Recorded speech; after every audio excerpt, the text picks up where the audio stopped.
바울이 고린도 교회에 편지를 보냈는데 1절부터 3절까지는 성도들에게 인사를 했습니다. 그리고 4절부터 9절까지는 하나님께서 은혜 베풀어 주셨는데 그 베풀어 주신 은혜에 대해서 감사를 하고 있죠. 지금까지 주신 은혜에 대해서 감사했고, 그리고 또 앞으로 은혜를 주실 것인데 앞으로 주실 은혜에 대해서도 감사하고 있습니다. 성도들을 책망할 것이 없는 그런 성도로 끝까지 견고하게 해주실 것이다. 이것에 대해서 감사를 하고 있죠. 이렇게 인사와 감사를 한 이후에 바울이 10절부터는 교회의 문제에 관해서 말씀을 하고 있습니다. 바울이 교회의 문제에 관해서 말을 하면서 무엇이라고 합니까? 10절을 보면 형제들아 이렇게 성도들을 부르고 있습니다. 바울이 형제들아 이렇게 성도들을 부르는 이유가 무엇일까요? 이렇게 형제들아 이렇게 성도들을 부르는 것은 교회의 문제를, 교회의 어떤 어려운 점을 본격적으로 다루고 있지만 그들을 미워하거나 싫어해서 그래서 문제를 다루는 것이 아니기 때문에 이렇게 하는 것이죠. 형제로 생각하고 있기 때문에 형제들아 이렇게 부르고 있는 것입니다. 바울이 고린도 교회 성도들에게 바라는 것이 무엇이냐? 그것은 믿음을 가진 형제로 그의 믿음이 더욱더 성장하고 성숙한, 그래서 하나님께서 기뻐하시는 그런 성도가 되기를, 그런 형제들이 되기를 원하고 있습니다. 그래서 형제들아 이렇게 부르고 있죠. 우리가 성도에 관해서, 형제에 관해서 권면할 때가 있습니다. 그런데 어떤 마음을 가지고 권면을 해야 되느냐? 언제나 긍휼의 마음, 언제나 사랑의 마음을 가지고 권면을 해야 됩니다. 권면한다고 하면서 사랑하지 않고 그냥 잘못만 지적하고 그냥 청구만 하고 그것으로 훈계하는 것으로 끝난다면 그러면 문제를 해결하는 것이 아니죠. 문제를 더 키우고 갈등을 더 키울 수 있습니다. 그렇기 때문에 그것이 아니라 늘 사랑하는 마음이 언제나 앞에 있어야 됩니다. 무엇을 하든지 교회가 어떤 일을 하든지 사랑이 가장 우선이에요. 사랑이 가장 우선이라는 것을 우리가 잊지 않아야 됩니다. 바울이 이렇게 성도들을 사랑해서 권하고 있습니다. 권한다는 말은 성도들에게 단순히 충고한다 이런 의미만 있는 것은 아닙니다. 권한다는 것은 성도들을 개인적으로 잘 알고 있는데 그 개인적으로 잘 알고 있는 그런 형제들에게 강하게 요청한다 이런 의미가 있습니다. 바울은 성도들에게 얼마든지 권할 수 있습니다. 그가 고린도 지방에 복음을 전했고 또 교회를 개척하고 개척한 이후에 2년 정도 목회 사역을 했기 때문에 그런 성도들을 잘 알고 있죠. 그리고 성도들은 바울을 영적인 아버지로, 영적인 스승으로 그렇게 알고 있습니다. 그렇기 때문에 바울이 성도들에게 권하는 것, 권면하는 것이 이상한 것은 아닙니다. 아버지가 사랑하는 아들을 잘못을 보면서 그 아들에게 권하듯이, 그 아들에게 충고하듯이 그런 아비의 심정으로 성도들을 권하고 있고 또 바울은 얼마든지 그럴 만한 자격이 있습니다. 그런데 바울이 권할 때 무엇이라고 권하고 있습니까? 우리 주 예수 그리스도의 이름으로 너희에게 권한다 이렇게 말씀을 하고 있습니다. 성도들에게 권하는데, 권면하고 있는데 내 생각이나 내 지식이나 내 경험 이것을 가지고 너희들에게 권한다 이렇게 말하고 있지 않습니다. 그가 권하는 것은 예수 그리스도의 이름으로 성도들을 권하고 있습니다. 무슨 뜻일까요? 예수님께서 이렇게 문제가 있는데 이렇게 해결하라, 이것이 예수님의 뜻이다, 이런 의미겠죠. 개인적인 지식, 경험을 가지고 그것을 전하는 것이 아니라 예수님께서 원하시는 뜻을 전하고 있습니다. 예수님께서 원하시는 뜻이 무엇이냐? 10절 하반절에서 이렇게 말씀하고 있습니다. 모두 다 같은 말을 하고 너희 가운데 분쟁이 없이 같은 마음과 같은 뜻으로 온전히 합하라 이렇게 말씀을 하고 있습니다. 바울은 같은 말과 같은 마음과 같은 뜻으로 온전히 하나가 되고 온전히 합하라 이렇게 권하고 있습니다. 바울이 온전히 합하라고 권하는 이유가 무엇일까요? 그것은 성도들의 마음이 갈라져 있기 때문에 그렇습니다. 어떻게 갈라져 있느냐? 분쟁하고 있다 이렇게 말씀하고 있죠. 분쟁이라는 것이 무슨 뜻인가 하면 그물이나 옷 같은 것이 찢어져 있는 상태, 그 상태가 분쟁하는 것입니다. 교회가 서로, 성도들이 서로 다투고 싸우고 분열하고 있습니다. 어떻게 싸우고 다투고 분열하느냐? 옷이 찢어진 것처럼, 그물이 찢어진 것처럼 그렇게 마음이 서로 찢어지고 나뉘어서 그래서 다투고 분열하고 있는 것이죠. 그런 상태이기 때문에 온전히 합하라 이렇게 말씀하고 있습니다. 합하라는 것은 다시 꿰매라 이런 뜻입니다. 다시 기워라 이런 뜻이죠. 그래서 원래대로 만드는 것, 그것이 합하는 것입니다. 그래서 같은 말을 하고 같은 마음을 가지고 같은 뜻을 갖는 것, 그것이 온전히 합하는 것입니다.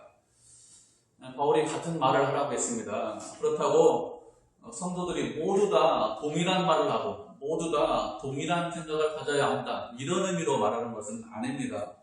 우리는 다 달라요. 같을 수가 없습니다. 한 사람도 하나님께서 동일하게 만드시지 않았습니다. 주님께서 주신 은혜도 다 다르고, 그리고 또 믿음의 크기도 다 다릅니다.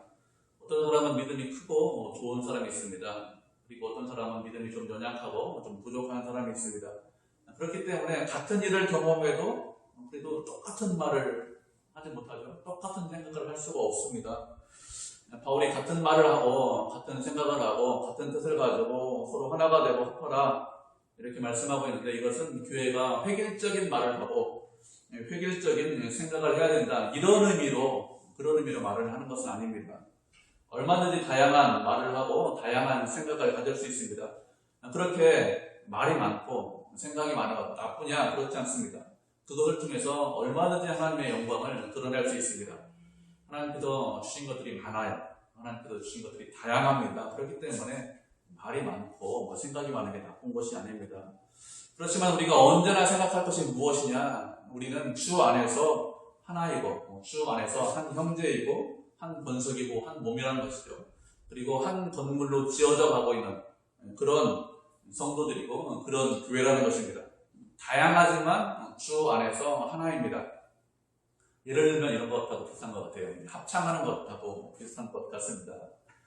오늘 아침에 오는데 극동방송에서 할렐루야 합창 선거를 쭉 하더라고요. 이렇게 듣고 오는데 너무 소리가 좋아요.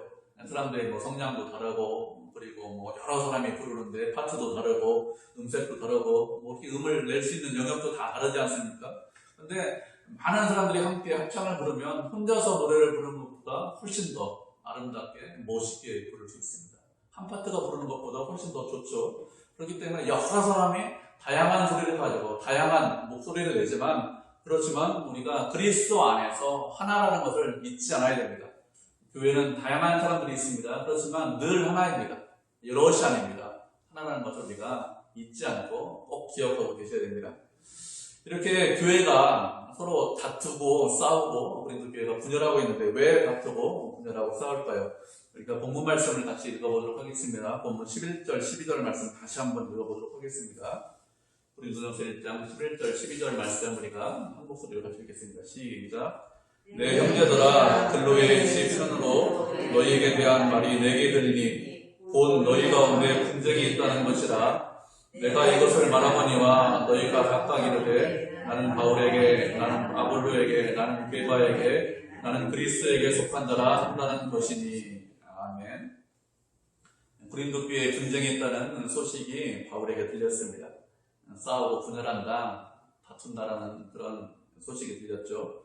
글로에 지편에서 소식이 들렸다 이렇게 말씀을 하고 있죠. 글로에라는 사람이 누군가 하면 고린도 교회 성도 중에 한 사람인데 여자 성도입니다. 상당히 부자예요. 그래서 이 글로에라는 사람이 무엇을 하느냐, 고린도와 에베소 사이에서 무역을 하는 사람이 무역상입니다.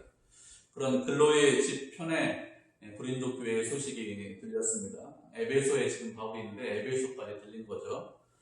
글로의 지편이라고 했는데, 이 글로의 지편이라는 것은 글로의 식구들만 말하는 것이 아니라 글로에 속한 모든 사람을 말합니다.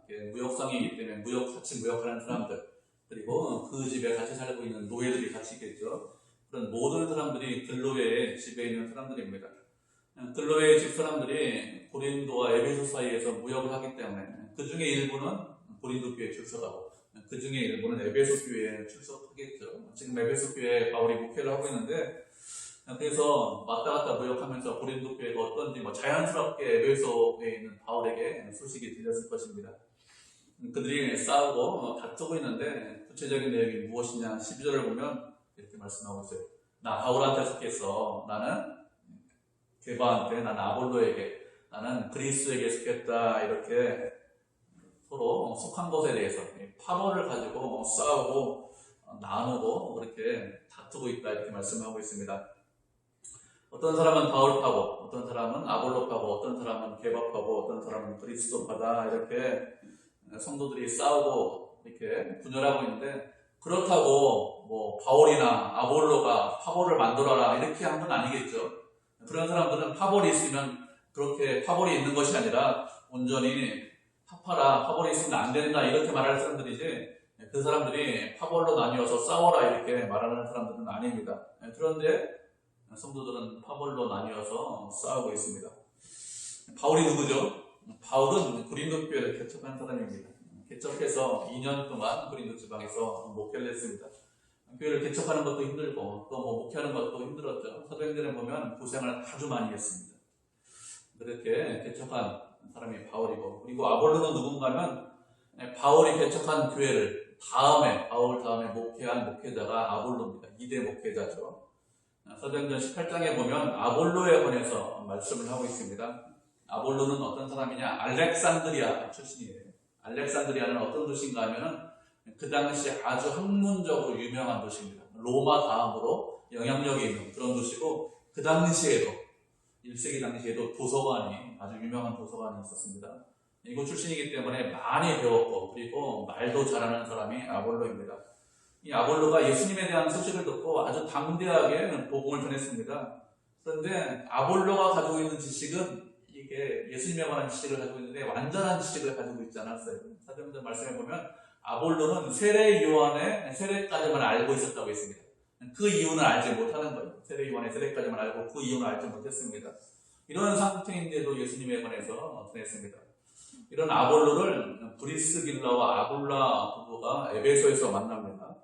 그래서 그를 데려다가 예수님이 누구신지, 예수님께서 어떻게 어떤 삶을 사셨는지, 예수님께서 우리를 위해서 십자가를 지셨는데 왜 십자가를 지셨는지, 우리가 얼마나 큰 죄인인지 이런 것들을 전했습니다. 올바른 복음을 전했죠. 이렇게 아볼로는 브리스길라와 아굴라 부부를 통해서 복음을 접하게 되고 예수님에 대해서 알게 되었습니다. 그리고 바울이 고린도 교회를 떠나자 그 다음 목회자로 왔어요. 브리스길라와 아굴라 부부가 추천을 해서 그래서 고린도 교회 목회자가 되었습니다. 그리고 게바는 누구냐? 게바는 예수님의 제자죠. 예수님하고 3년 동안 같이 생활하면서 예수님의 모든 것을 다 봤습니다. 눈으로 보고 몸으로 경험한 그런 사람이 게바죠. 수제자입니다. 바울이 고린도 교회를 떠나고 아볼로가 목회를 하는데 아볼로가 말을 상당히 잘했습니다. 그래서 성도들 중에서는 아볼로를 좋아하는 사람들이 많이 생겼습니다. 바울이 교회를 개척했지만 그렇지만 나는 아볼로가 더 좋아, 이런 사람들이 많이 생긴 것입니다.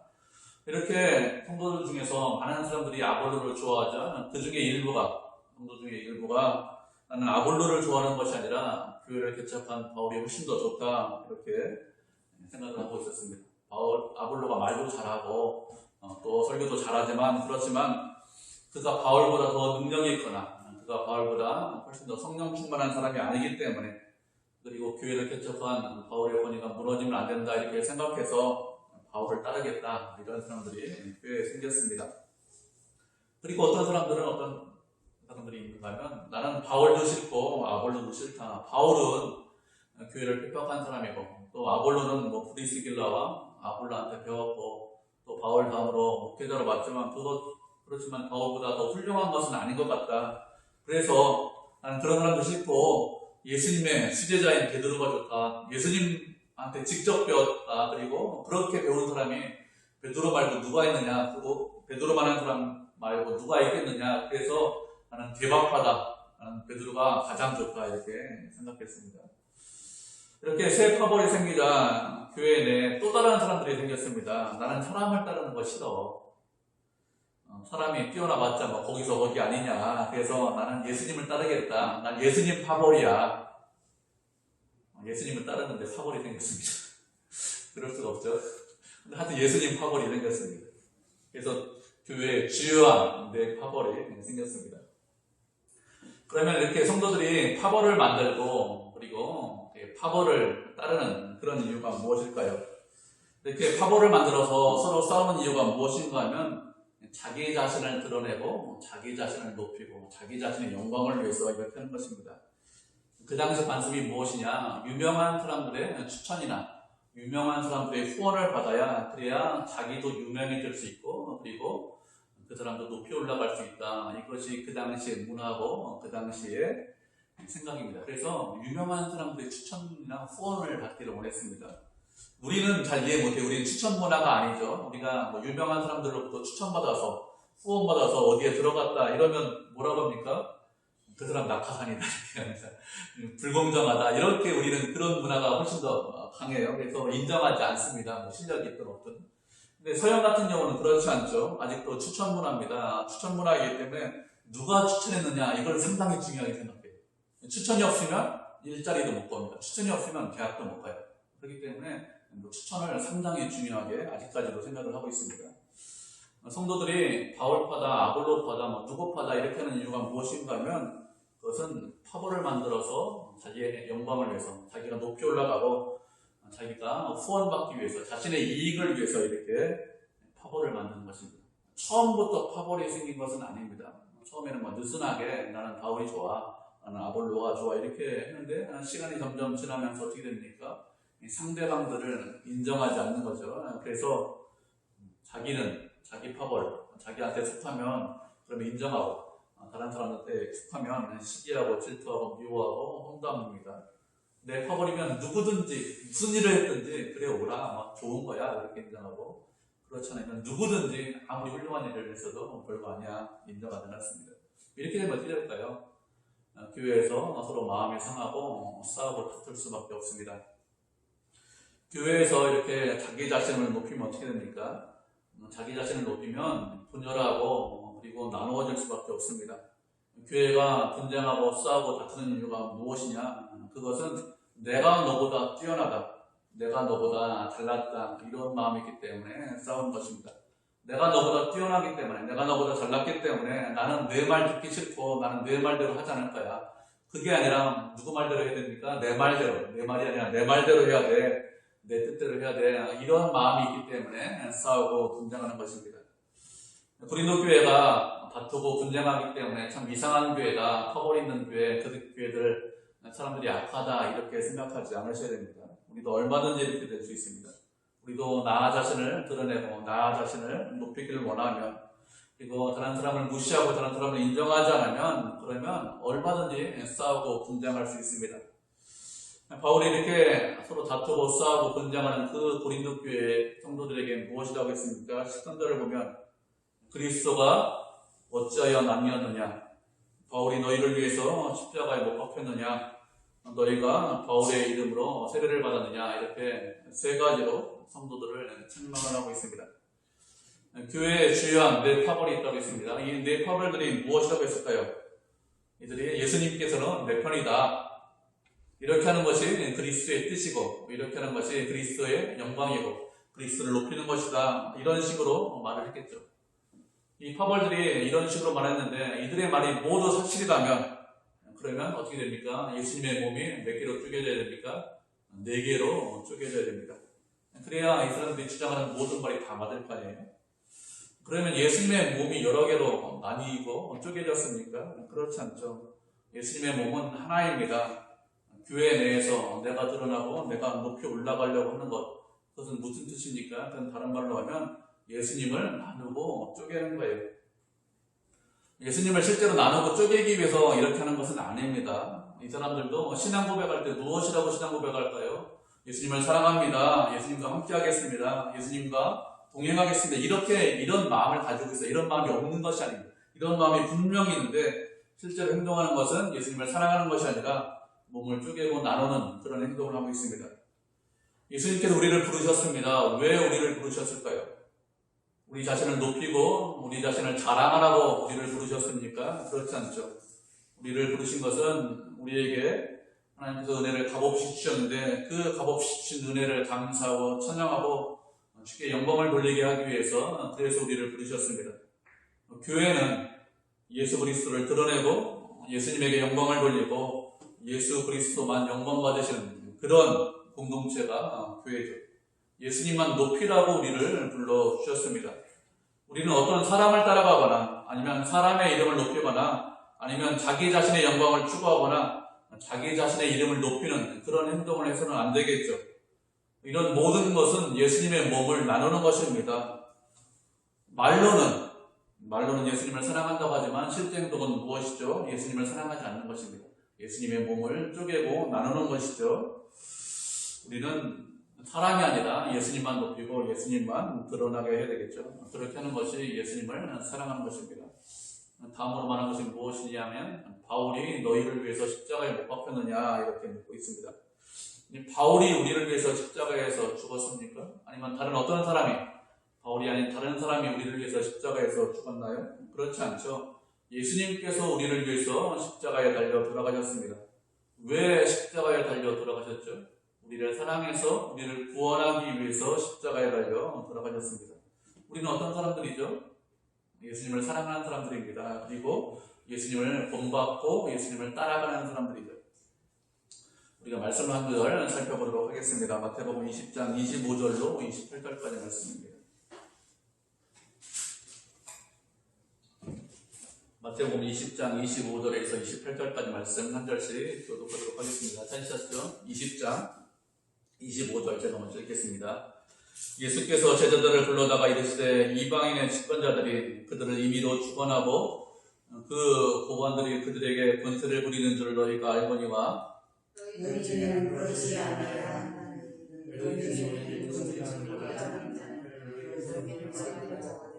너희 중에 누구든지 뜸이 되고자 하는 자는 너희의 종이 되어야 하리라.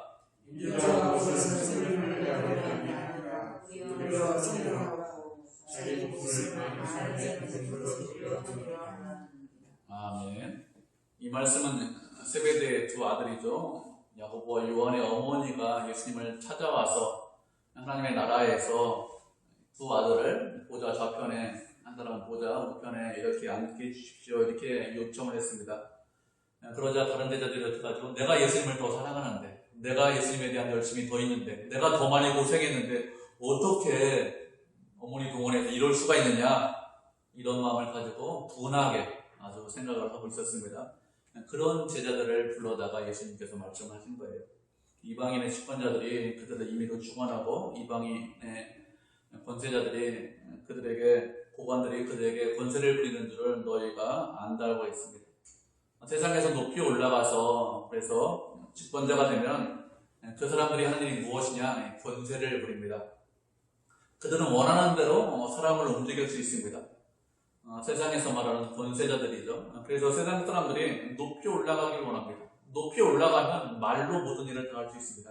높이 올라가면 말로 사람을 움직일 수 있죠. 그게 권세 아닙니까? 그런데 예수 믿는 사람들은 그렇게 하지 말라고 했습니다. 어떻게 하라고 했습니까? 너희 중에 크고자 하느냐? 너희 중에 으뜸이 되고자 하느냐? 그러면 너희를 섬기는 자가 되어야 한다. 이렇게 말씀을 했습니다. 크고 높고 또 으뜸이 되고자 하면 그러면 섬겨야 한다. 이런 뜻이죠. 그런데 이런 의미는 아닙니다. 말씀은 너희가 섬기다 보면 고생하다 보면 시간이 지나면 너희가 섬기는 거 고생하는 거 다 알아둘 거 아니냐. 그래서 고생한 이후에 너희가 높이 올라갈 것이다. 이런 의미는 아닙니다.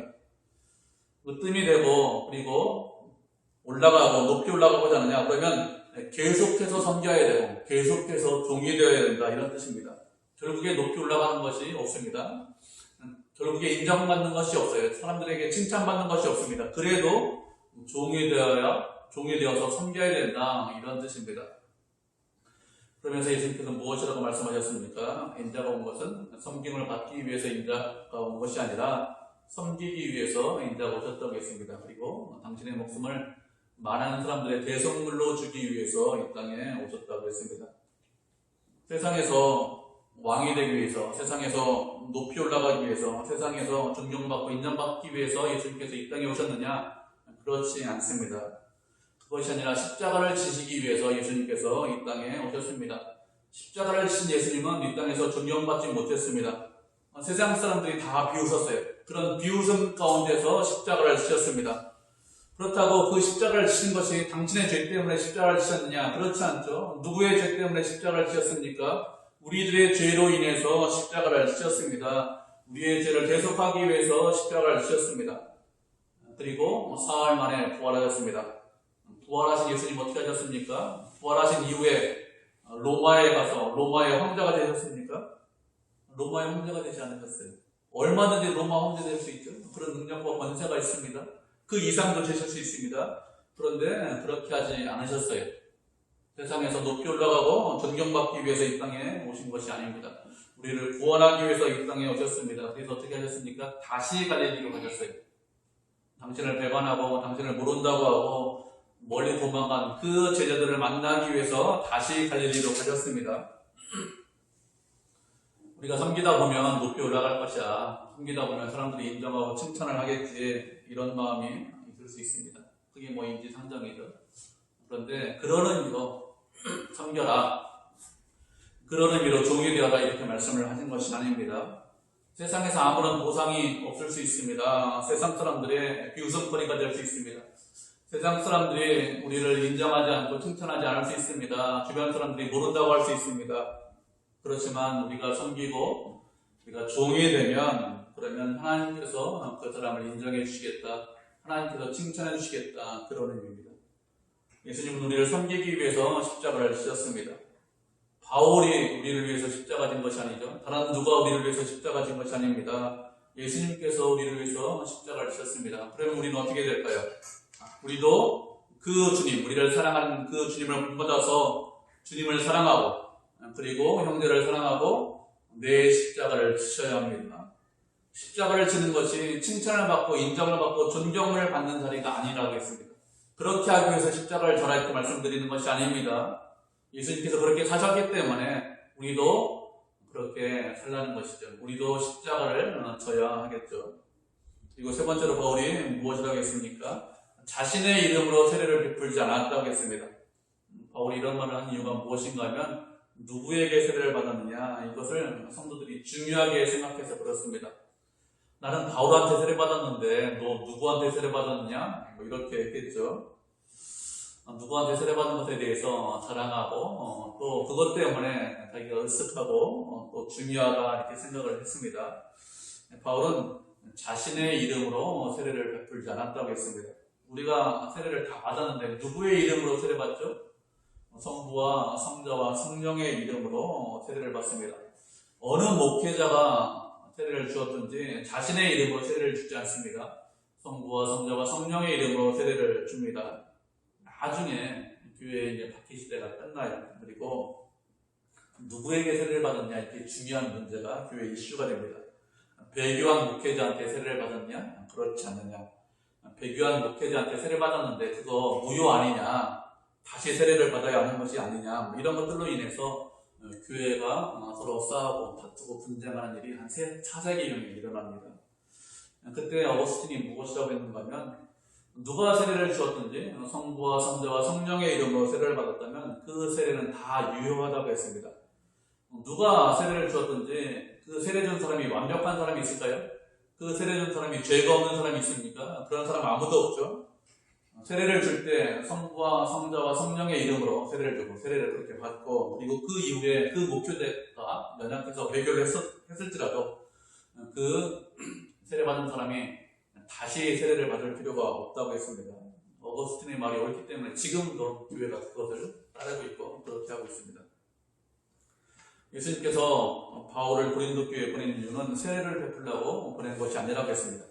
복음을 전하게 하기 위해서 보냈다 이렇게 말씀을 하고 있죠.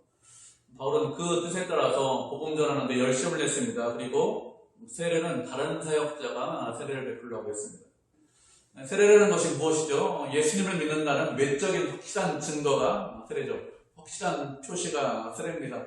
세례 받으면 그 다음 예수 믿는 사람이다. 우리가 외적으로 눈으로 볼 수 있습니다.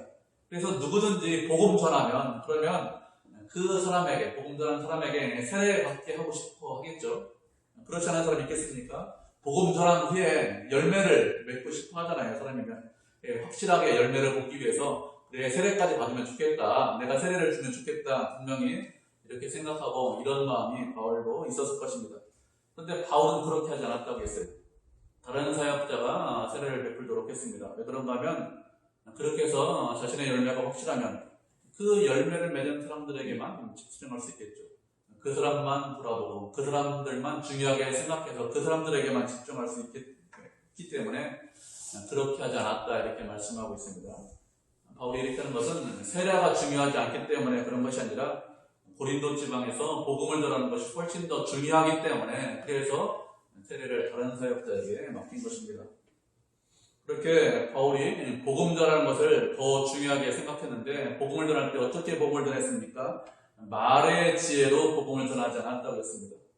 말의 지혜로 복음을 전하지 않은 이유가 무엇인가 하면 그리스도의 십자가가 헛되지 않게 하기 위해서 그래서 말의 지혜로 지혜로운 말로 복음을 전하지 않았다 이렇게 고백을 하고 있습니다.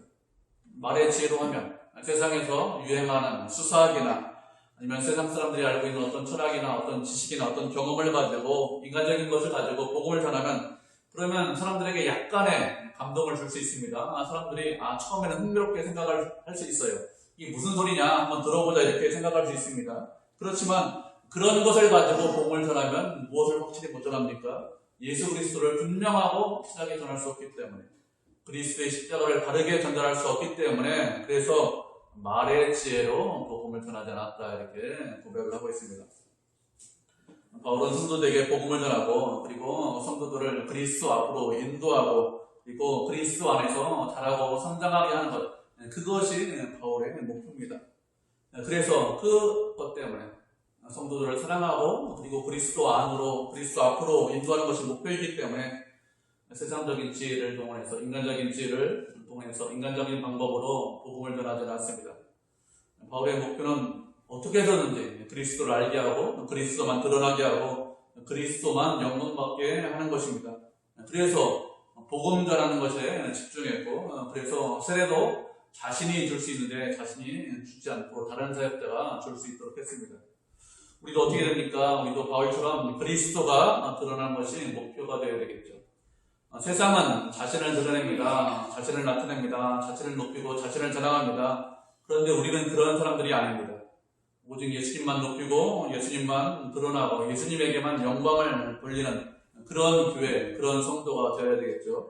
그렇게 할 때 하나님께서 기뻐하십니다. 그렇게 할 때 싸우고 분열하는 것이 아니라 그렇게 할 때 하나가 될 수 있습니다. 우리는 사람의 기쁨이 되는 것이 아니라 하나님의 기쁨이 되어야 되겠죠. 사람에게 영광을 돌리는 것이 아니라 사람을 따라다니는 사람들이 아니라 예수님을 따라다니고 예수님에게 영광을 돌려야 됩니다. 그래야 교회가 하나가 되고 교회가 분열되지 않을 수 있습니다. 그렇게 예수님을 가장 사랑하고 예수님을 가장 높이고 예수님을 최우선에 두고 예수님께 영광을 돌리는 그런 성도, 그런 교회가 되기를 주님의 이름으로 축복을 드립니다. 아멘.